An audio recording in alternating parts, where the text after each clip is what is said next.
FactsVerse presents Bus driver sends a note home to their parents, and it brings tears to their eyes.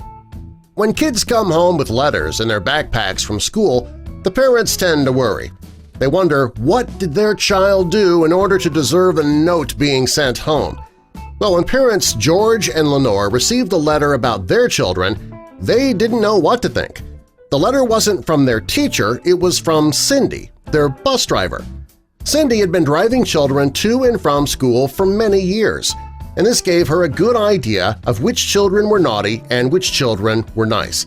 And after watching George and Lenore's children, Annalise and George Jr., she knew that they were two of the good ones. When the bus driver sent a note with each child to bring to their mother, and when she began reading them, the tears started pouring.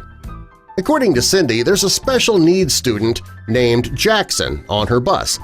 Many kids on the bus never asked Jackson to sit with them, but George Jr. and Annalise would always tell him that he could sit by them. Cindy says that Jackson sometimes has trouble walking, which makes getting on the bus difficult. On days like that, the two kids often encourage him to get to his seat while making him feel good about himself. This one day, they encouraged him to get on the bus and they sat with him. When they arrived at the school, George Jr. took Jackson's backpack to help him get off the bus easier.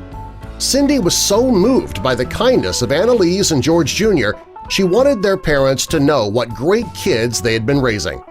In the letter she wrote, "I am compelled to write to you how beautiful your children are, inside and out.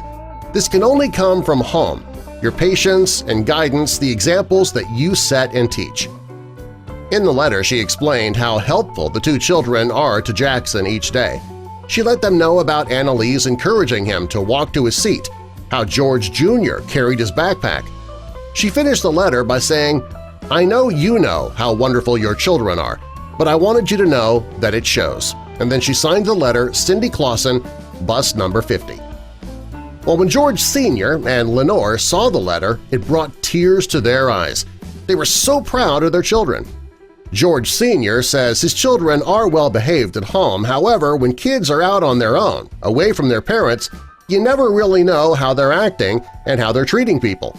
Reading that letter let both George Sr. and Lenore get a glimpse of the kids that they're raising when they are away from home, and they couldn't have been more proud. Lenore says that you give your children the tools they need to be good, kind, caring people, and she says the letter gave them peace of mind that their children were all of those things.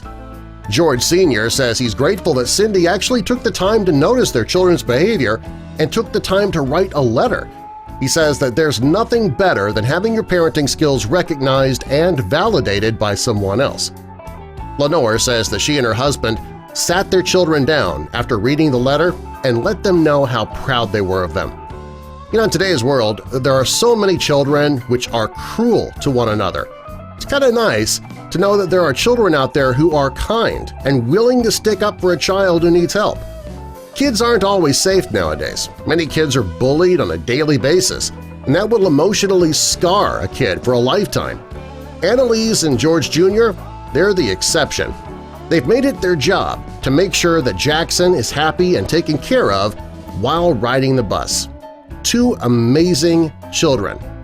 These are the kind of kids we should be raising. Maybe you could tell them this story and it'll inspire them to be kind to somebody on the bus. Share the story with others by clicking this like button, and also be sure to subscribe and click the notification bell so you don't miss our future videos.